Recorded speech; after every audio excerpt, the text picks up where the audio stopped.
అయితే మాస్టర్ ఏదన్నా ఎవరికన్నా చెప్తుంటే గూడా మాస్టర్ మొన్న మా ఇంటి దగ్గర ఒక అమ్మాయికి ఇట్లాగా ఆహ్, ఏదో మామూలుగా ఇంటి పక్కనే ఉంటారు గదా! బ్రాస్లెట్ కావాలి నాకు అనని చెప్పననింది మాస్టర్. అంటే మూడో రోజుకల్లా బ్రాస్లెట్ వచ్చి ఇట్లా రాసుకో నాకు బ్రాస్లెట్ కావాలి అని రాసుకో అని చెప్పాను మాస్టర్. అనేటప్పటికి హ్మ్. మూడో రోజుకే బ్రాస్లెట్ వచ్చింది మాస్టర్. అయితే ఇప్పుడు నేను దివ్య శక్తులు సంపాదించొచ్చు ఈ క్లాసులు చెప్పకుండా. ఓకే. నా దృష్టినంతా గూడా నేనేవి కావాలంటే అవి పొందడానికి ఉపయోగించొచ్చు. అవి ఎలా సాధించుకోవాలో చేయొచ్చు. కానీ నేను చేయలేను. బుద్ధుడున్నాడు. బుద్ధుడి దగ్గర ఎన్నో దివ్యశక్తులున్నాయి. కానీ అవెప్పుడు ఆయన చూపించలేదు ఎవరికీ. ఎందుకు? మనిషి కోరికకేమన్నా అర్థం ఉందా? ఈరోజు బ్రాస్లెట్, రేపు నెక్లెస్, రేపు కార్, ఆ తర్వాత ఇల్లు, ఆ తర్వాత ఇంకోటి, ఆ తర్వాత ఇంకోటి, ఆ తర్వాత ఇంకోటి. అంతం ఉండదు.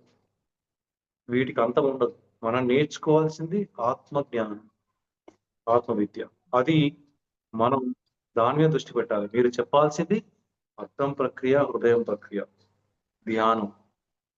బ్రాస్లెట్ ఎలా సంపాదించుకోవాలో చెప్పాక. కోరికలు ఓకే. సంపాదించుకోవడం చెప్పకూడదు. సమస్యలు హ్మ్. పరిష్కరించుకోవడం గురించి చెప్పాలి.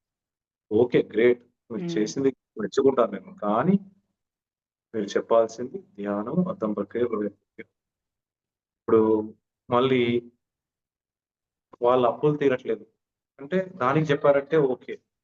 వాళ్ళకి అనారోగ్యాలు పోవట్లేదు. దానికి చెప్పారంటే ఓకే. కానీ కోరికల గురించి చెబితే ఏమవుతుందనంటే వాళ్ళే వాళ్ళకే నష్టం కలుగుతది. ఇది జరుగుతుంది కదా అని చెప్పి ఇష్టమున్న కోరికలు అన్ని రకాల కోరికలు ఉపయోగిస్తారు, చేస్తారు.